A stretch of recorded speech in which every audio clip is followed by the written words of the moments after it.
Reddit, share your most chilling, frightening, or unsettling real-life tale.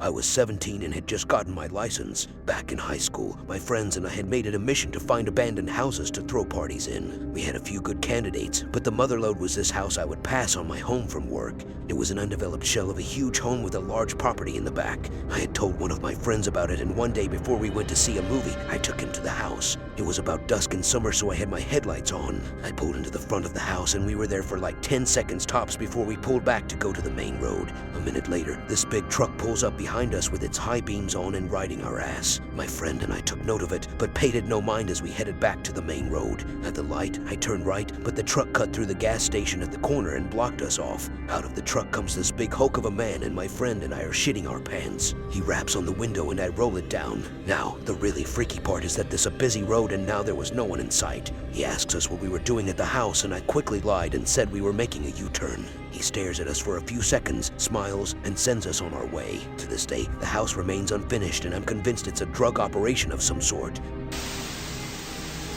Woke up. Clock says 3:34 a.m. I'm 17 and in my bedroom. It's pitch black, but I hear some rattling downstairs. Terrified, I quietly tiptoe to my parents' room. Weird, it's empty. Where are my parents at 3:34 a.m.? Go upstairs to my brother's room. He's usually awake all night, but while the light is on, no one is in the room. So I guess whatever those noises are downstairs, it must be them. Why are they awake? Maybe someone died. I go downstairs. In the middle of my living room is what looks like two men stealing our TV. No one else is in sight. I run upstairs as quietly as possible, shut and lock my door. Suddenly, there's banging on the door. I wake up. It was a dream and the relief washes over me. I look over at the clock. Weird coincidence. It's 3:34 a.m. I'm shaking, but decide to go downstairs to prove to myself that everything's fine. I go downstairs. The two men are in my kitchen, screaming at my parents and brother. I run upstairs to my bedroom and lock the door. 10 seconds later, I hear banging. I woke up. It's 3:34 a.m. this time. I had actually woken up and I don't manage to fall back asleep for about 36 hours.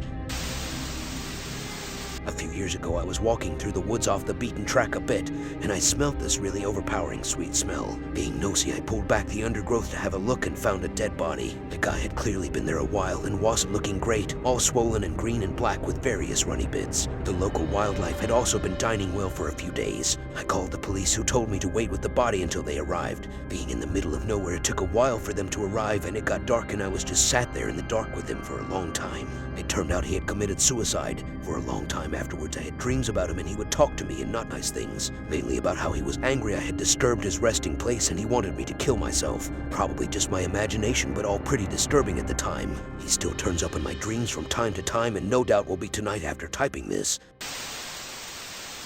I lived in a bizarre little house as a child. It was incredibly tall and thin, like an attached house except freestanding, with 3 floors, a basement, and an attic. It was full of quirks, such as 2 fully functional fireplaces, a shower stall in the center of the basement, a backyard so small that you could not take 5 paces without hitting the fence, and an old-timey rope-pull dumbwaiter that led from the kitchen to my bedroom. I loved that weird little place, but unfortunately it was incredibly old, and half of its charm was the fact that it seemed to have been designed by an inarticulate conclave of lunatics, and eventually the repair costs exceeded what my parents were willing to sink into it, and we had to move. Preparing for the move was a chore. I packed most of my stuff myself, and I had taken to throwing stuff down the dumbwaiter and shoving all my clothes so thickly in my closet that they became a single, solid brick of fabric. While clearing that closet out, in fact, I came across a feature I hadn't noticed before, an attic entrance in the roof. Being an adventurous kid, I opened her up, stood on the closed brick, and began my first and last exploration into the topmost part of our weird little house. The first thing I noticed was that it wasn't as dark as it should have been. The place was strung with old, red Christmas lights which still burn with leftover incandescent, and a dozen little cracks and holes peeped down into all the bedrooms below. The second thing I noticed was that the place was set up for habitation. The insulation was plasticed away. There was an old gurney piled with sleeping bags and sheets, and a rusted mint green refrigerator which still worked when I tested it. The third thing was the bones. There were a lot of bones. I was a kid at the time, with a limited understanding of anatomy, but there were bones of all types heaped into a series of piles around the center of the attic.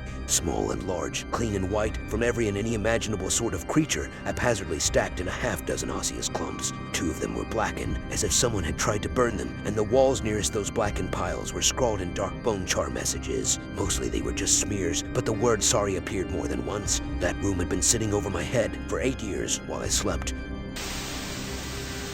A few summers ago, I went for a bike ride around midnight with a friend. We went our separate ways at the end of the evening, and I had about 2 blocks to ride back by myself. Because of construction, I had to ride on the sidewalk, but the streets were dead, but it wasn't a problem until right where I was about to turn left onto my street. There was this man walking by himself, maybe 40 seconds, a little scruffy but not homeless. The sidewalk was narrow and I didn't want to freak him out, so when I got about 6 feet behind him, I said, "Hey, behind you." And he turned around and gave me this super angry look. I turned down my street and he started to follow me, literally screaming about how I was a fucking cunt and he was going to kill me and all that. I live right off the corner and I didn't want him to figure that out, so I decided to do another loop around the block. That's not the scary part. The scary part is that when I looped back around and looked down the street, I saw him standing on my fucking front stoop staring out at the street like the motherfucker knew I lived there. He saw me ride by again, but he didn't say anything. I ended up going back to the friends, but my bike got stolen from the alleyway by the house 2 days later. Edit, the guy in question was definitely not actually homeless. We have a large population of mentally ill in that area, unfortunately, so if I didn't think the sidewalk was too narrow to pass otherwise, I wouldn't have disturbed him. Half the scary part was that he looked pretty much completely normal for my area. That being said, I ended up texting my mom and she made the decision not to notify law enforcement until my bike was stolen. I have a fear of spiders because of a hunting trip I took with my dad and family when I was a kid. I don't enjoy shooting things, not an animal rights activist, but I think killing for game or bragging rights and not for food is wasteful and barbaric. I brought my Game Boy and they stationed me at one of the ground blinds so I could use the radio to tell the others if I saw any deer headed their way. I got bored as shit and got tired of grinding in Pokemon, so I turned off my game and started rifling through my backpack to find another. As I did this, I heard a strange whooshing sound that sounded very close, but I couldn't find anything. I walked around outside the blind, and as I came around the backside, I saw that the entire outer wall was covered in a mass of fucking interlinked daddy long leg spiders. I considered running like hell, but I had no idea where the camp was. My solution was to use my can of off and the lighter from my backpack to blowtorch all the spiders off. Because stupid, that's why. The plan backfired because I made the mistake of standing downwind of the spiders. The second the fire hit them, they all let go and flew at me. The entire wall of them, flaming, flying spiders. I immediately started screaming and rolling around on the ground. I took off all of my clothes and immediately phoned my dad on the radio and told him to come get me and that we were going home. I have never sworn or cried so profusely in my life. I eventually went through therapy regarding this event, and now I just hate spiders in general and prefer not to be around them.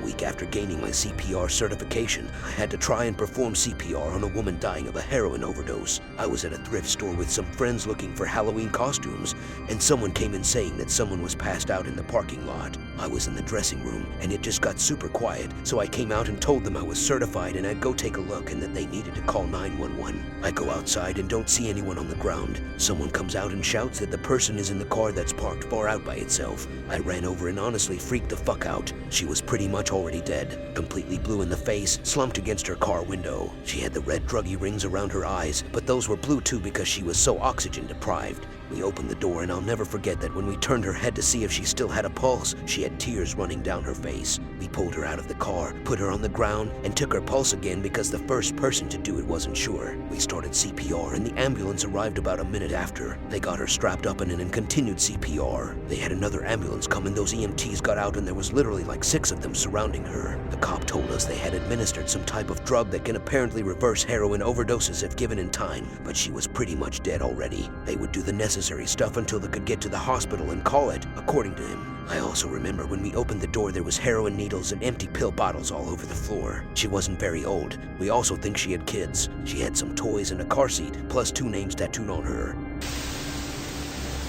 I had awesome parents who let me sleep in the living room on weekend nights when I was very young because my sister was a light sleeper and I could stay up until dawn. But of course, I always end up sleeping on the couch because Nick at night made me tried. So one night I wake up to the prickly feeling, like an instinct, just bolted into a sitting position and stared out the front window. We lived in rural Georgia, so you can imagine the magnitude of trees. In perfect light cast from the moon, I see a silhouette of someone in this fucking tree. A family dog dashes to the window and is snarling into the glass. Terrified, I run into my parents' room and try to explain to my parents that there is a strange person outside. Dad grabs something defensive and darts outside with the dogs to beat the wax off the hot head. I tremble in Mama's arms until Dad comes home and says he saw no one and to go to bed. I decide to sleep in my regular bedroom. I fill in my sister in as to what happened. Dad is making regular rounds in the house with a cup of coffee. We're all still and I finally think I can sleep. Nope, I notice the man outside my window. From what I can see in the moonlight, he gives me a shush signal and runs away. Just turns around to run a straight line away. I swear I couldn't stop crying for what felt like hours.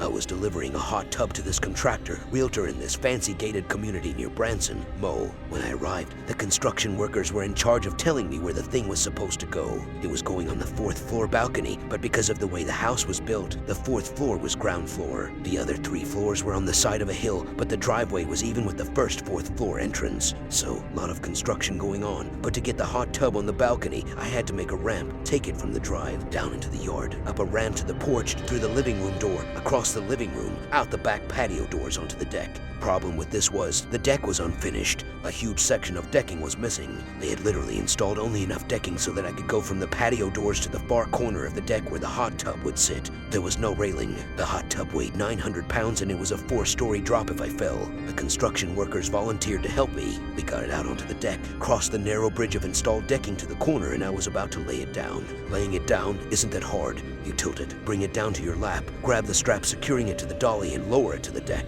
It's very controlled and I'd done it thousands of times. However, this deck wasn't finished, so the contractor wanted to leave it on its edge. It's a lot harder to take it off when it's standing up because the dolly is under a 900-pound tub. But I've done it before. I told them that we would have to put blocks under one side of the dolly, tilt the tub, and pop the straps to release the dolly so it could be removed from the area. Then you tilt the hot tub back, remove the blocks, and then set the hot tub down on the deck. Problem: the deck wasn't wide enough to allow me to do this safely. I popped the strap on the hot tub, put the blocks under, and I tilted the hot tub, but that put me with my feet 4 inches from the edge of the deck with nothing but 4 stories of air behind me. We were able to free the dolly on one side, but not the other. The hot tub had to be leaned over further toward me. I tell everyone to freeze and they do. I didn't want anyone messing with it because I had to shift my feet back 5 inches so my heels were off the deck. I'm freaking out, but it's all going smooth. I have a construction worker on each side of me helping support the tub, 3 construction workers freeing the dolly, and 1 useless worker playing with the strap that is going to secure the tub to the house so that the wind doesn't blow the tub over. We are inches from having the dolly freed when one of the construction workers freeing the dolly gets impatient and kicks the corner of the tub to dislodge it from the dolly. It works for him, but unfortunately for me, I didn't have my feet set yet. I shout that I'm falling. The 2 guys beside me take the weight of the tub, but no one can get to me. My arms are windmilling. I'm bent almost double backwards trying my damnedest to stay on the deck. I can see the boulders down below out of the corner of my eye. I'm falling and there isn't anything I can do about it. I feel myself go. I'm falling. My heels slip out from under me and no one can reach me, but then suddenly I'm flying forward. Something is under the small of my back and it's slamming me into the bottom of the tub. The dolly is removed and the tub stood up with me hugging it before I find out what saved me. The useless guy playing with the strap had already secured one end to the house. When I fell, the strap was already behind me, hanging off the deck. The construction worker pulled it tight with all his might, arresting my fall. It wasn't there for that purpose, but he saved my life that day. I would have been dead if not for him. I thanked him by sending him and his wife and kid to Breckenridge, Colorado for Christmas. It was actually a vacation I'd saved for and was about to surprise my wife and daughter with, but I felt he deserved it more. Plus, my wife and daughter didn't know anything about it. Yeah, that was one of my most scariest moments ever.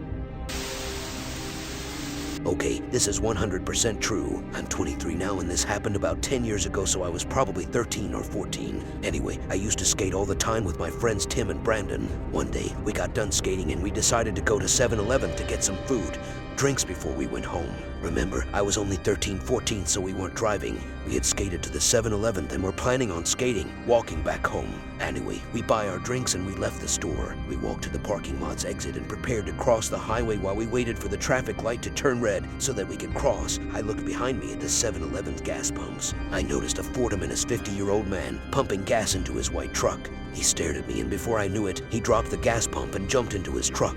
He slammed on the gas and sped straight at my friends and he missed us, but he grazed my arm and knocked my skateboard out of my hand. My friend, Brandon, screamed, "WTF, you fucking dick," as the man peeled out and sped into the parking lot next to 7-Eleven. I swear to God, he drove through a ditch and tried to run us over again. This is where it got bad. The three of us started running at full speed across the highway and toward the local library, which is like 2-3 blocks from 7-Eleven. When we were about half a block away, I looked back and saw the maniac speeding toward us, full of rage. Brandon and Tim ran up to the library doors and I ran towards the woods. Meanwhile, this maniac peeled into the parking lot and hopped out of his truck. I looked behind me before escaping into the woods and saw him grab either a shotgun or a crowbar from the bed of his truck.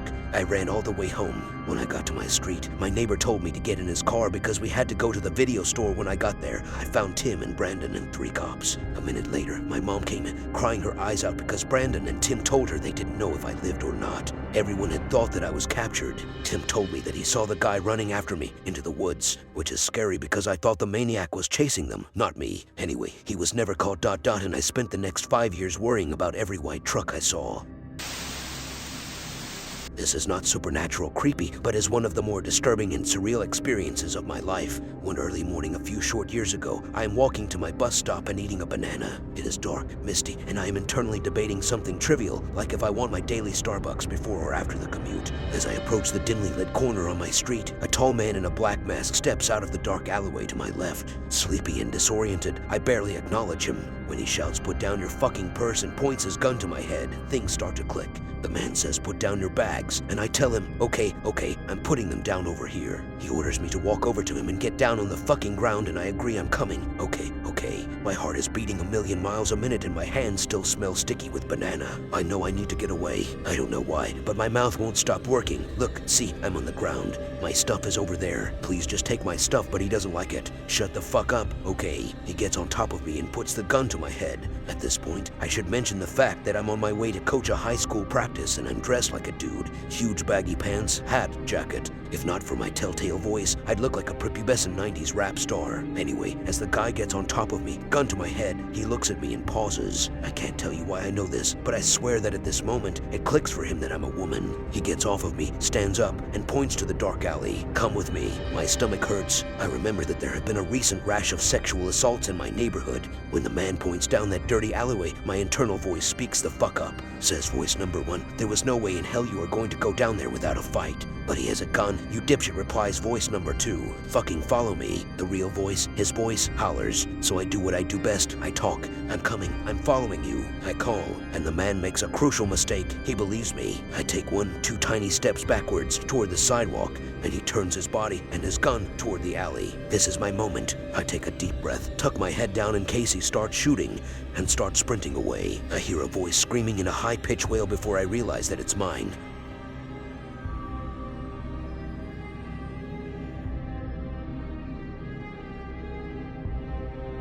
The police check out the alleyway an hour later, but the potential attacker is long gone. The only evidence of the encounter is my banana peel browning in the alleyway and the adrenaline rush that I couldn't shake for days. I would be lying if I said that if that experience doesn't bother me still, but I'm so fortunate to mainly be haunted by the what-ifs and not the what-dids.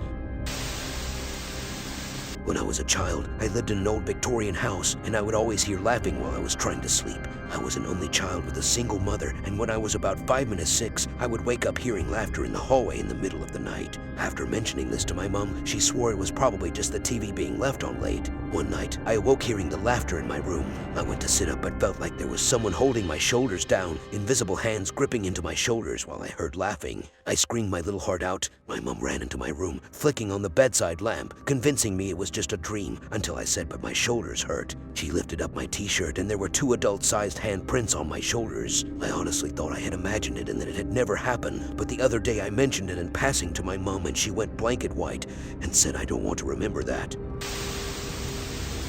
When I was in high school, I had a really good friend who lived next door to a house that was always up for sale. People would move out in the middle of the night without a word, and it hadn't had the same owner for more than 6 months straight for a couple of years. One night we were really bored and he suggested we go explore the house next door since it had sat empty for a while. We go around back and there's a dog door that he can crawl through, and he unlocks the door and lets me in. The house itself is really unremarkable. It looked like it was built in maybe the 1950s and was a craftsman-style house in an older, nicer part of town. The kitchen had a really nice built-in breakfast table set against a picture window. The house's electricity was off, but you could see the streetlight through the window. My friend and I sit down on the floor across from this table and are just hanging out, talking. Why, who knows? All of a sudden, my friend screams, and in that instant, my vision goes black. But it wasn't that I just couldn't see. My body was engulfed in this sickly coldness from head to toe. I start screaming, and I feel my friend's hand grabbing mine and pulling me in some direction forcefully. My vision slowly comes back, and I start to warm up when I realize that we're outside under the streetlight. It was December and should have been much warmer inside of that house. Finally, I look at my friend, and he looks scared.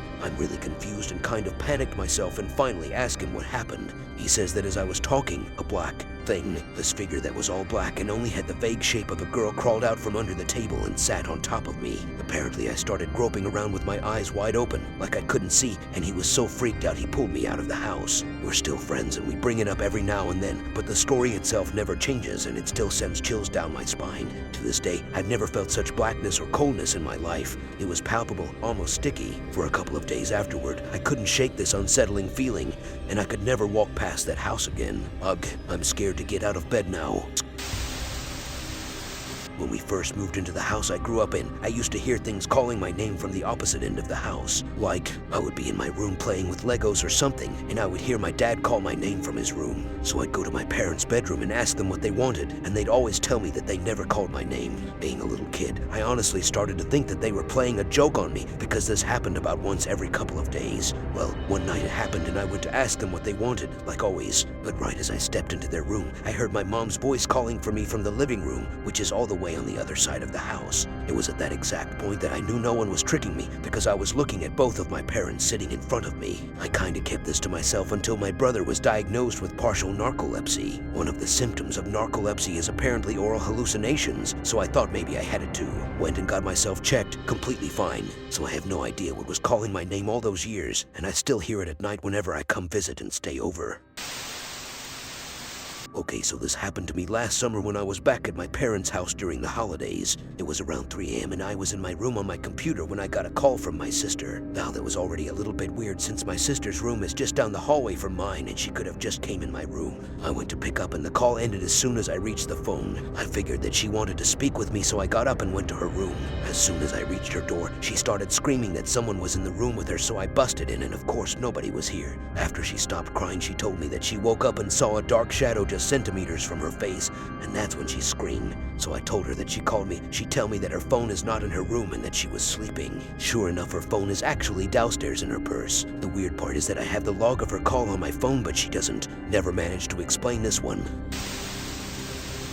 I was 16 and woke up in the middle of the night to seeing my clothes being rustled about in my doorway. I noticed some really gray, veiny looking legs, and then I see these really long pointed sticks moving through my clothes. It took me a second, but my sleepy eyes adjusted to see one of the most grotesque demon looking motherfuckers I have ever seen. He was extremely skinny and had a distended stomach. His skin was gray and veiny, and those long sticks were his fingers. His chin was long, his eyes had no lids on them and were unusually big. His tiny mouth was in a pucker and moved like he was eating an imaginary lollipop. His hunchback looked as though it tore out of the strange hospital gown he was wearing. He just stared at me and I tried to scream my grandmother awake, who was sharing a room with me for the weekend. He wouldn't stop staring, and I stared back and tried to shake my grandmother awake. I started noticing other things about him, like how large and cone-like his head was and how hairless and shriveled he looked as he stood still, surprised I could see him. My grandmother woke up, looked towards the door, and he was gone. In the weeks leading to this encounter, I had been experiencing strange things in my house, like my bedroom door slamming and locking on its own. One night I woke up to what felt like several hands touching my feet and legs and horrible nightmares. After the experience with this strange gray man, I told my parents and they had my room exorcised.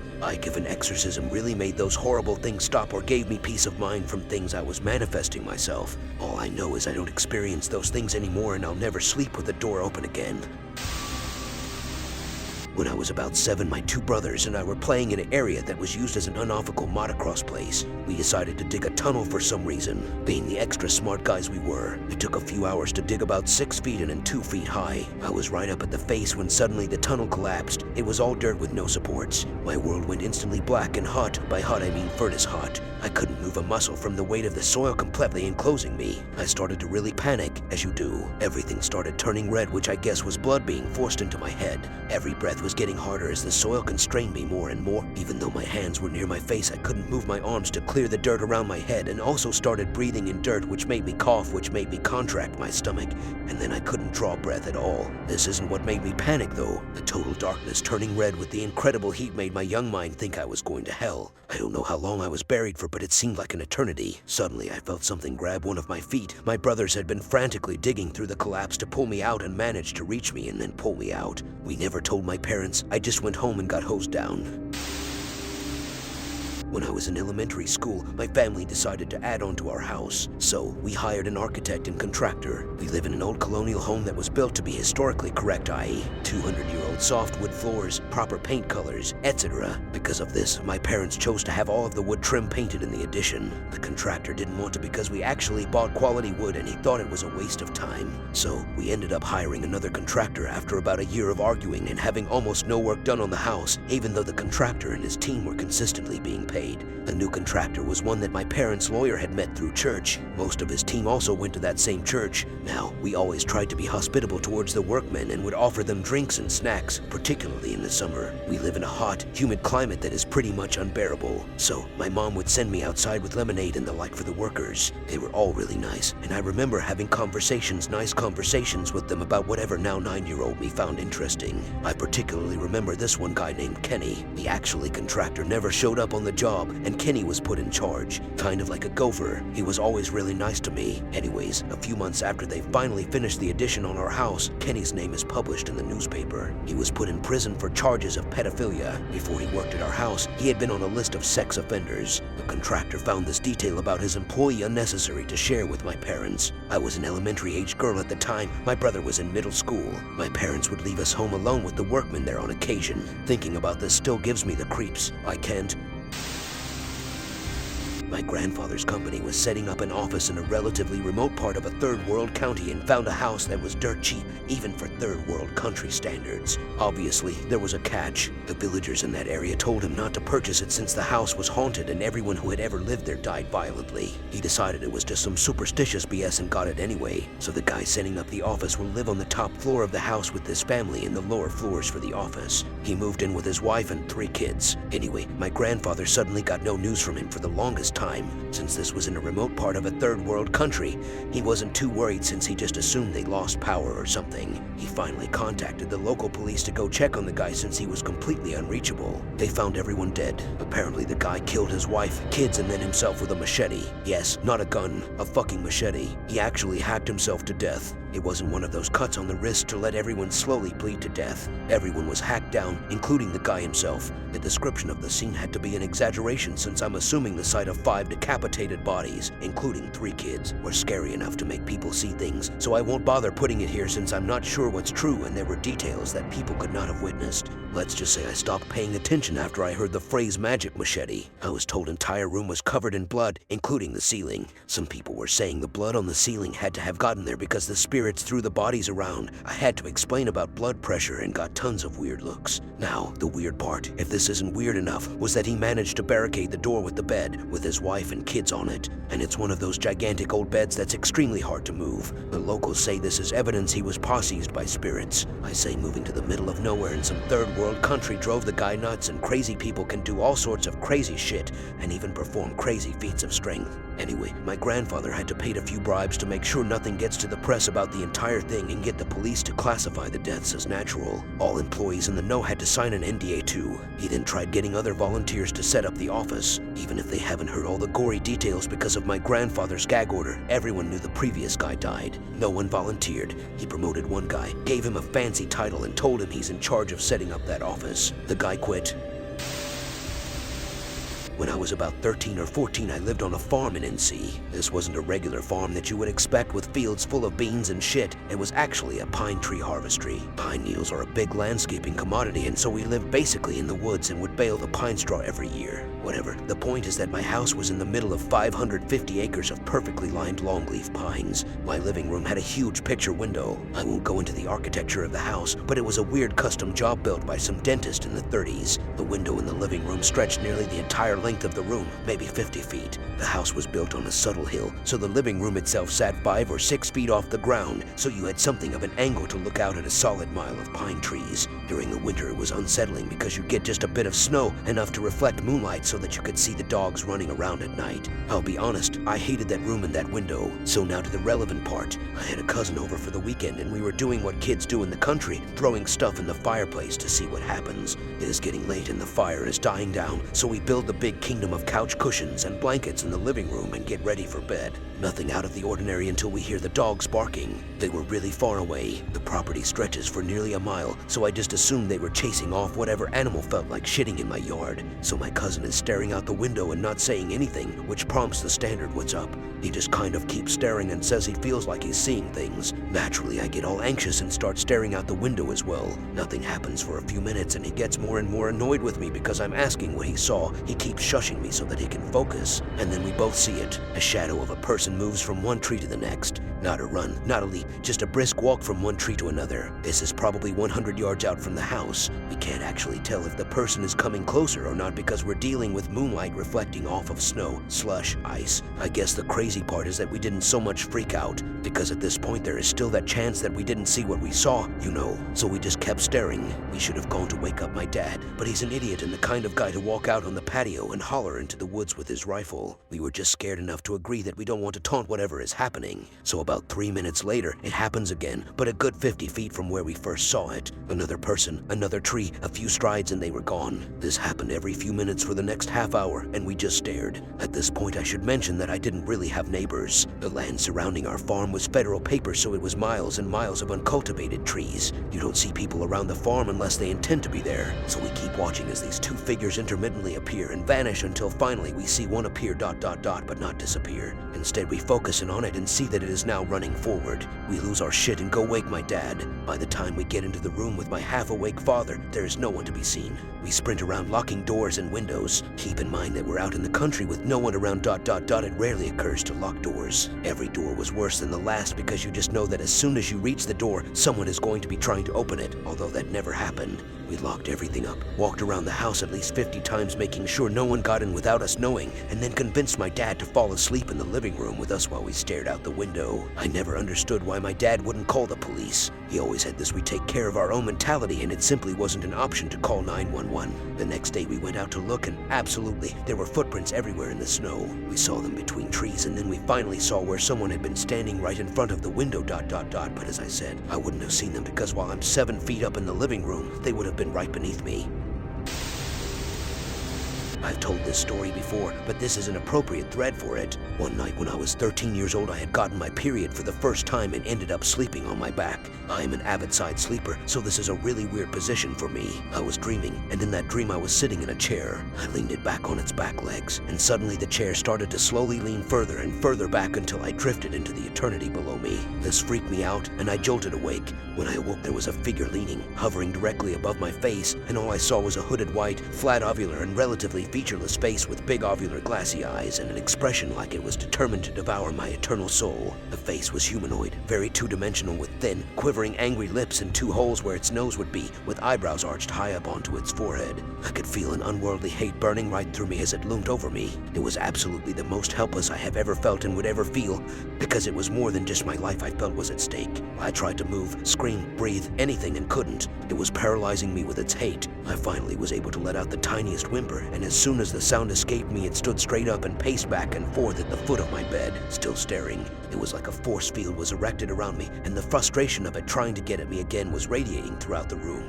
It looked like a starving tiger behind glass, longing to lunge at its vulnerable prey if only it weren't for the barrier between us. It was tall, almost all the way to the ceiling tall, and very thin, wearing a long black cloak that covered everything except that terrifying face. I realized that it hadn't been floating over me, it had stood at the foot of my bed and leaned over it to hover its face over mine. I sat up in my bed, still frozen, just staring at it. My closet door behind it was cracked a few inches, and it swooped in there and peered out at me, never having broken eye contact. It continued to stare, quivering with hate and frustration until it slowly faded away. I turned my light on and it stayed on at night for a long time. I never slept with that closet door open again, and I didn't sleep again that night. I stayed the night in the living room with all of the lights on, just sitting on the couch. I later dismissed it as sleep paralysis for several years. It was a very believable and plausible explanation. Then I became friends with a girl who confided in me and told me a story. She was up late at night by herself with her door open. Something out in the living room by the kitchen caught her eye, and when she looked at it, she saw a figure standing there, beckoning her to approach it. She looked away, refocused on it, and it was still there. When she described it, she described the exact same creature that had attacked me. We each got a sketchbook and drew what we saw, and when she showed me hers, I was staring at my attacker all over again. She had never heard my story before telling hers.